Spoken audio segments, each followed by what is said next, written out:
So, very good evening, friends. Today we'll start with section 25, sorry, and the related regulations. The related regulations are regulation 36A and 27 to 30. So, these are the related regulations. We have already seen the duties of IRP. So, we have to make a comparison between the duties of IRP and RP. The first duty, it says, it shall be the duty of the resolution professional to preserve and protect the assets of the corporate debtor, including the continued business operations of the corporate debtor. So can anybody tell me what is meant by the term preserve and protect? So what is included in preserve and protect?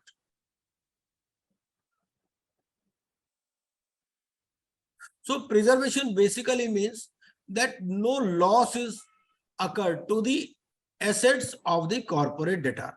So what is to be preserved? The assets of the corporate debtor. So if some insurance is pending, that insurance is to be taken. If some indemnity is required for cash, etc., or other things, so that indemnity has to be taken. And how to protect? If they are lying with somebody else, then we have to bring them back. If there is any suit or proceeding filed because of ignorance of section 14, so then we have to point out to the adjudicating authorities that, okay, my lord, the section 14 is already in vogue. We are under in CIRP, and that is why no action can be taken against the assets or property of the city. So it is the duty of the resolution professional, because powers of the board are already suspended. So he is the person who has to preserve and protect. If some demarcation is required, suppose a land is there, so land parcel is there. So if some demarcation is required, then that has to be done. If some security is to be deployed to protect, so that security also has to be deployed. If locks have to be changed, so that also has to be done. So whatever is required to preserve and protect the assets of the corporate debtor, it has to be done by the RP, including the continued business operations of the corporate debtor, because during CIRP, the business operations of the corporate debtor shall be continued. It will be run as a going concern. And for the purpose of sub-regulation 1, the resolution professional shall undertake the following actions. So the duties have been defined in 25(1). And what are the actions to be taken to preserve and protect, including the continued business? They are elucidated in 25(2). What it says: take immediate custody and control of all the assets of the corporate debtor, including the business records of the corporate debtor. So the first thing is immediate custody and control of all the assets of the corporate debtor. So wherever they are located, even if they are located in a foreign country, custody and control is required. Represent and act on behalf of the CD with third parties, exercise rights for the benefit of the corporate debtor in judicial, quasi-judicial, or arbitration proceedings.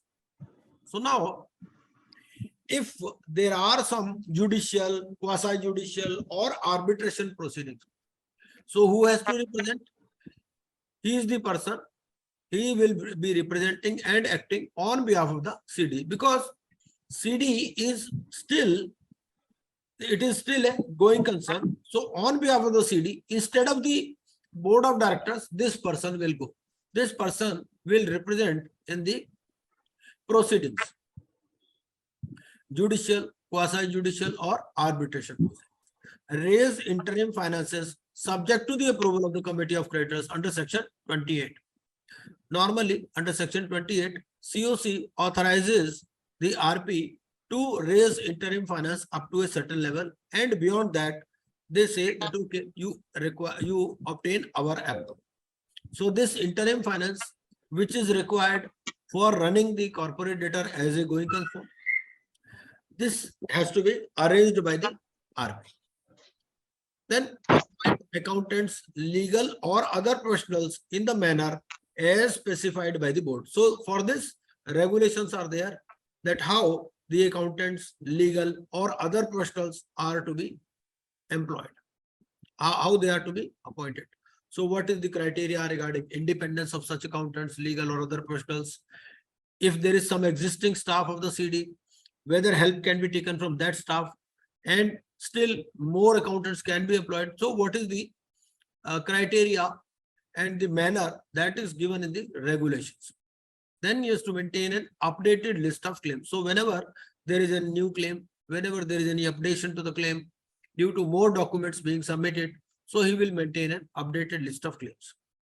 He will convene and attend all meetings of the committee of creditors because he is the convener, he is the chairperson of all the meetings. He has to prepare the information memorandum in accordance with section 29.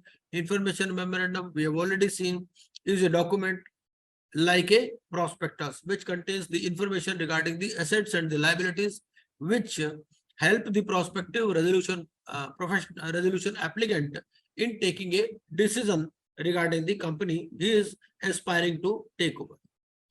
Then he has to invite the prospective resolution applicants who fulfill such criteria as may be laid down by him with the approval of COC, having regard to the complexity and scale of operations of the business of the CD and such other conditions as may be specified by the board to submit a resolution plan. So this is also one of the duties. Who has to invite the prospective resolution applicants? The RP. And he will not give invitation to everyone. So first of all, in the line is expression, invitation for expression of interest, then request for resolution plan.